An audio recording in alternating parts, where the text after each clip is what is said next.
Konnichiwa-san, it's Gray from Wakizashi's Teahouse over in Japan. How are you doing? You good? Are you Genki?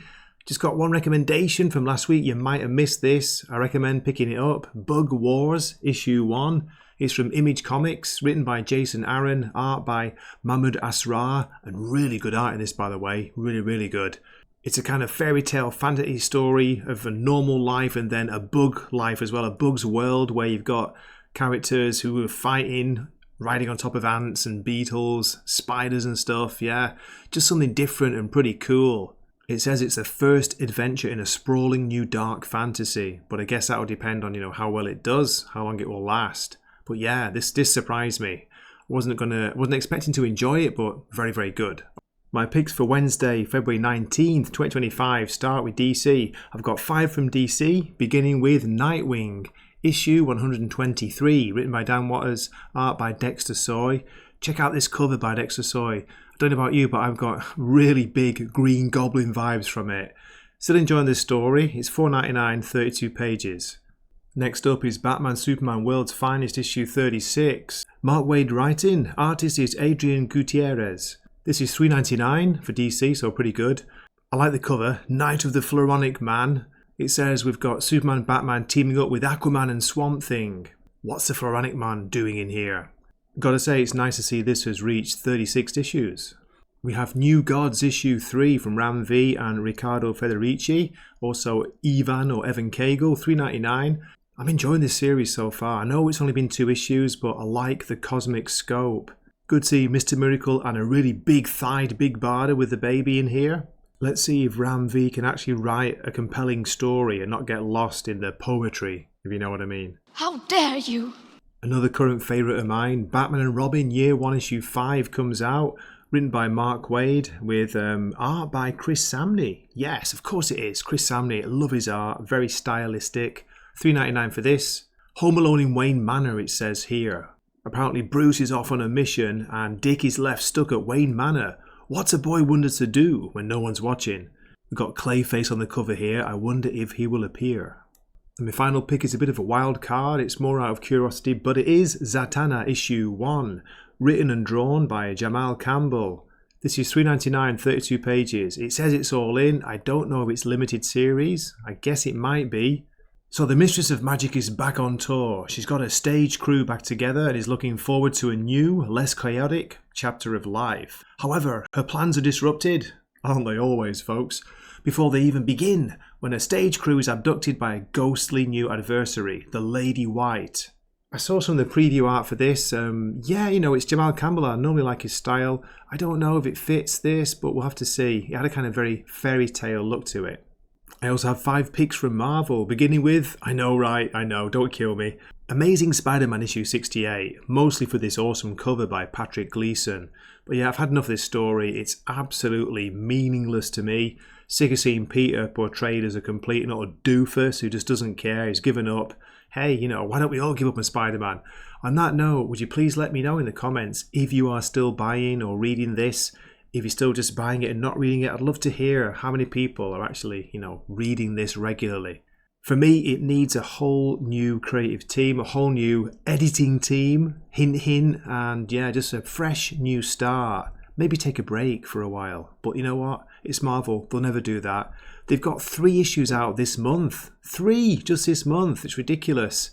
In the synopsis, it hints that this might be the final death of Spider-Man. Then you scroll down and you see the next 3 issues have all got 8 deaths of Spider-Man as like the banner at the top. It's never going to end, is it? No!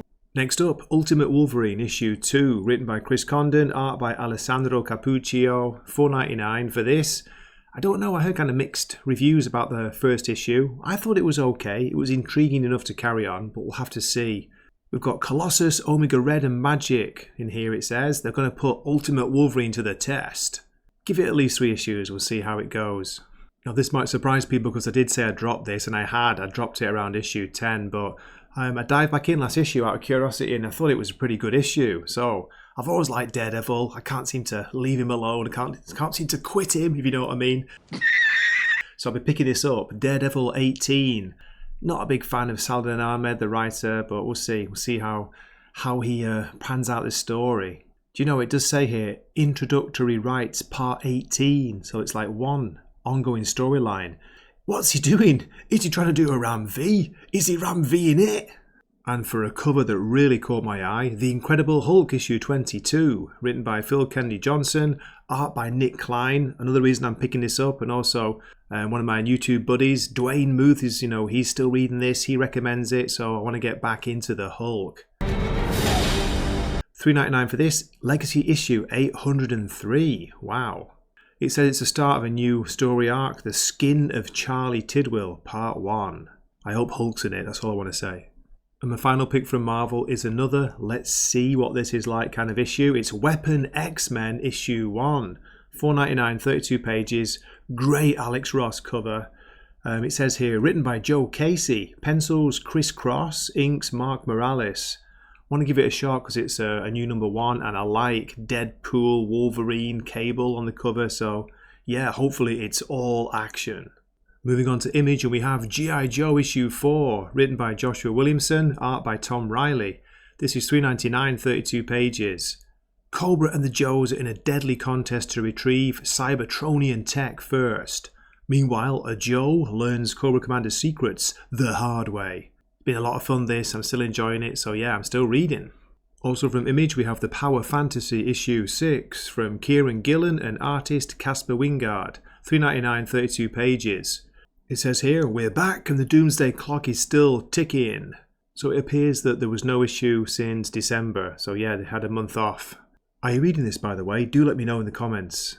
From Titan, by Crom, it's Conan the Barbarian issue 18. A main cover here by Derek Robertson. Is it Robertson? Robinson?